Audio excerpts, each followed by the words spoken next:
ភាពព្រមទុំរូបរាងសង្ហាបងអូនណាគ្មានទោះចន្លោះត្រង់ណាใครเปรียบដូចជាទេដាមកពីឋានសួគ៌ចុះមកជួបស្រីដើមទ្រូងប៉ះគ្នាអូនរាវស្រវាអោបងកាយភ្នែកអូនបិទទាំងសងអូនខ្សឹបប្រាប់បងថាគុំចោលស្រីព្រោះបេះដូងអូនសច្ចាស្មោះនឹងដីជាតិនេះមិនប្រាថ្នាអ្វីត្រឹមថ្លៃជាប្រស្មោះត្រង់មិនមែនយល់សពគឺជាការពិតអូននឹងវមិតពិតជាគូក្រងដែលបានរៀបការមានចាស់ទុំសង្គមដោយលោកមេបានេះមិនមែនជាស្នេហាដូចពាក្យគេថាស្នេហ៍ក្នុងសូបិន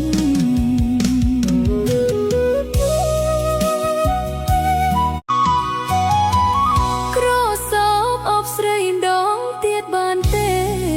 អូប្រមាសមេតើស្ងួនដឹងទេអូនព្រឺកាយាលើកទីមួយអូនមិនដែលស្គាល់ស្នេហាមិនធ្លាប់យល់ឡើយពាក្យថាស្នេហាដំបូងពួងភែស្រទន់ចេះថ្នមប្រណីលួងលោមស្រីសុភាពព្រមទុំរូបរាងសង្ហា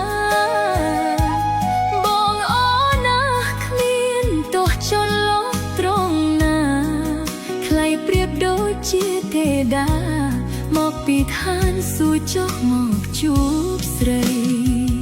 ដើមទ្រូងប៉ះគ្នាអូនរាវស្រវាអោបងកាយភ្នែកអូនបិទទាំងសងអូនខ្សឹបប្រាប់បងថាគុំចោលស្រីព្រោះបេះដូងអូនសច្ចាស្មោះនឹងដីជាតិនេះមិនប្រាថ្នាអ្វីត្រឹមថ្លៃជាប្រស្មោះត្រង់មិនមែនយល់សពគឺជាការពិតអូននឹងវមិតពិតជាគូក្រងដែលបានរៀបការមានចាស់ទុំសង្គមដោយលោកមេបានេះមិនមែនជាស្នេហាដូចពាក្យគេថាស្នេហ៍ក្នុងសូបិន